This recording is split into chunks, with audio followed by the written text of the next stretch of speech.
Welcome to our weekly reflection on the Psalms. We continue with our emphasis on community lament in the current section of our reflections on the Psalms, and today we reflect on Psalm 80. We have observed the Psalms weave together several other texts in the Old Testament, particularly the first 5 books or the Pentateuch. In the first 3 verses, we find a lot of history. The essence of the prayer of the psalmist here is to reveal his power and will turn the situation to salvation. Ephraim and Manasseh were the 2 important northern tribes. Benjamin, a southern tribe, was often associated with them. It is to be remembered that Joseph, the father of Ephraim and Manasseh, and Benjamin were the 2 sons of Rachel. Interestingly, the prayer is clothed in 2 metaphors taken from the ancient blessing upon Joseph as described in Genesis 49:22-24. God, the shepherd, and the vine in verses 8-11. Figuratively, the Old Testament pictures God as Israel's shepherd leader. This lament psalm is based on the idea that the community or congregation is the work of the Lord's right hand. The New Testament reveals Jesus as a good shepherd who gave his life for his sheep when he said, "I am the good shepherd" in Gospel of John chapter 10 verse 11, and "I am the true vine" Gospel of John chapter 15 verse 1. Jesus linked his own divine nature with one of the most ordinary occupations in Israel. My thoughts went back to the poem The Shepherd by William Blake. How sweet is the shepherd's sweet lot, from the morn to the evening he strays. He shall follow his sheep all the day, and his tongue shall be filled with praise. For he hears the lamb's innocent call, and he hears the eve's tender reply. He is watchful while they are in peace, for they know when their shepherd is nigh. In water-hungry Syria and Palestine, shepherds have always had to search diligently for water, sometimes for hours every day. Sheep must be watered daily. The shepherd might find a bubbling stream for the sheep that are always on the move and need fresh pastures every day. An old well with a quiet pool close by might provide the water. Often the shepherd carries a small bucket, patiently filling it many times for the thirsty sheep who cannot reach the available water. A trusted shepherd also provides loving protection for the flock. Shepherds on the Bethlehem hillsides still use a sling made of goat's hair or leather and immortalized by David against Goliath. At times shepherds will throw their rods at a stubborn, straying sheep that refuse to hear their voice. The most vivid part of the psalm is the extended metaphor of God's great vine which he took from Egypt and planted in his land.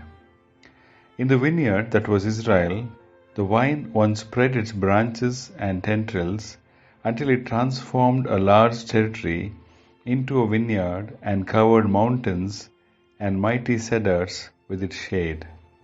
But now the great vine is ravaged, uprooted, and trampled by homeless people who pluck its fruit as they will. God is implored to come and visit the devastated vineyard to see the condition of the vine for himself. Verse 17 seems to assume that if God came and saw what had happened, the anger and rebuke in his face would cause the ravagers to perish. The fundamental need is expressed in verse 19. Restore us, O Lord God of hosts, let your face shine, that we may be saved. The community lament addresses the fact that God identified in the invocations as the actor in the congregation's experience of salvation and suffering, and seeks God's resumption of his earlier work as a means of restoration. The psalm is a witness that the congregation must in the end endure and must look away from its own repentance to a kind of repentance in God. He is turning away from wrath and returning to grace. The trust that God will in the end do so is based on nothing in the congregation. It is based on the self-understanding that the congregation or community is the work of God, there in existence, wholly and only as the act of God. Believing that the congregation can hope that God will not abandon what He has begun. Thinking of a story as I close in the book How to Be Born Again by Billy Graham. There is a well-known story of some men in Scotland who had spent the day fishing. That evening they were having tea in a little inn. One of the fishermen, in a characteristic gesture to describe the size of the fish that got away, slung out his hands just as the little waitress was getting ready to set the cup of tea at his place. The hand and the teacup collided, dashing the tea against the whitewashed walls. Immediately an ugly brown stain began to spread over the wall. The man who did it was very embarrassed and apologized profusely. But one of the other guests jumped up and said, "Never mind." Pulling a pen from his pocket, he began to sketch around the ugly brown stain. Soon there emerged a picture of a magnificent royal stag with his antlers spread. That artist was Sir Edwin Landseer, England's foremost painter of animals. Let us pray. Gracious God, help us to constantly commit our ways to you as a community and to trust in you. We pray that your vindication may shine like the light and the justice of your cause like the noonday. We pray that the metaphors of the shepherd and the vine may help us to return to you in order that our faith and lives be restored.